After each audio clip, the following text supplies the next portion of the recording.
Welcome to Bong mathematics.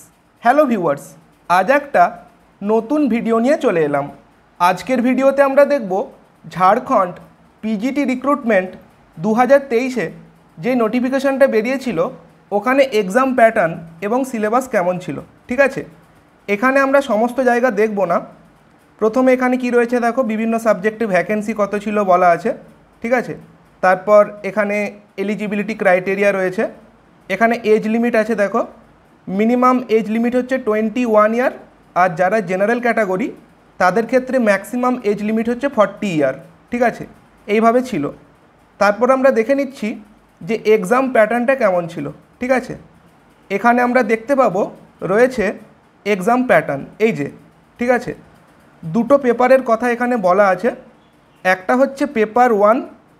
ঠিক আছে, এখানে দেখো একটা হচ্ছে পেপার 1, যেখানে ছিল সামান্য জ্ঞান এবং হিন্দি ভাষা কি পরীক্ষা, মানে হচ্ছে জেনারেল স্টাডিজ এবং হিন্দি ল্যাঙ্গুয়েজের উপর ছিল 100 নাম্বার। ঠিক আছে, আর নিজের সাবজেক্ট যেটা বলছে কি পেপার 2, এর উপর ছিল 300 নাম্বার। ঠিক আছে, এখানে দেখো পেপার 1-এ সিলেবাস দেওয়া আছে। পেপার 1-এ কী কী আছে? সামান্য অধ্যয়ন আছে। ঠিক আছে, তারপর এখানে কি রয়েছে দেখো, জেনারেল সায়েন্স, ঠিক আছে, বা সামান্য বিজ্ঞান, সামান্য গণিত বা জেনারেল ম্যাথামেটিক্স, তারপর এখানে আছে মেন্টাল এবিলিটি। ঠিক আছে, তারপর আছে fundamental knowledge of computer, Jharkhand রাজ্যের ভূগোল ইতিহাস, এগুলো আছে। ঠিক আছে, আর যেটা হিন্দি ল্যাঙ্গুয়েজ সেখানে কি আছে, আনসিন প্যাসেজ এবং হিন্দি ব্যাকরণ। ঠিক আছে, এইগুলো আছে। আচ্ছা, এখানে রয়েছে কি পেপার 2-এর ক্ষেত্রে সিলেবাস আমরা একটু পরেই দেখতে পাবো, কিন্তু এই যে পরীক্ষাটা হয়েছে এখানে কি কি ব্যাপার বলা ছিল আমরা একটু দেখে নিচ্ছি। পেপার 1টা কেবল কোয়ালিফাইং ছিল। ঠিক আছে, পেপার 1-এ মিনিমাম 33% পেতে হবে, এটা বলা ছিল, না হলে কিন্তু পেপার 2-এর খাতা দেখা হবে না। ঠিক আছে, এবং বলা ছিল পেপার 1-এ কোশ্চেনগুলো স্নাতক স্তর থেকে হবে। ঠিক আছে, মানে গ্র্যাজুয়েশন লেভেল থেকে হবে।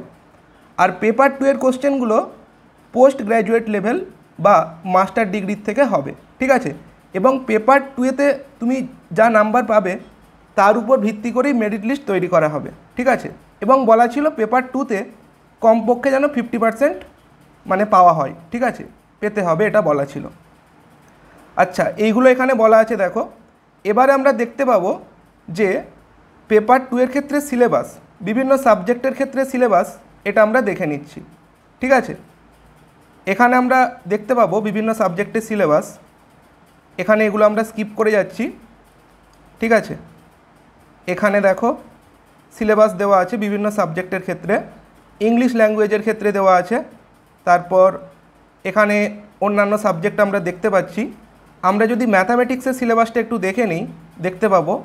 ঠিক আছে, এখানে দেখো কি রয়েছে, এই একটা সাবজেক্টের সিলেবাস আছে, এখানে ফিজিক্স আছে। ঠিক আছে, দেখে নাও ফিজিক্সের সিলেবাস, কেমিস্ট্রি আছে, তারপর এখানে রয়েছে ম্যাথামেটিক্স। ঠিক আছে, আমরা ম্যাথামেটিক্সের সিলেবাসটা দেখে নিচ্ছি।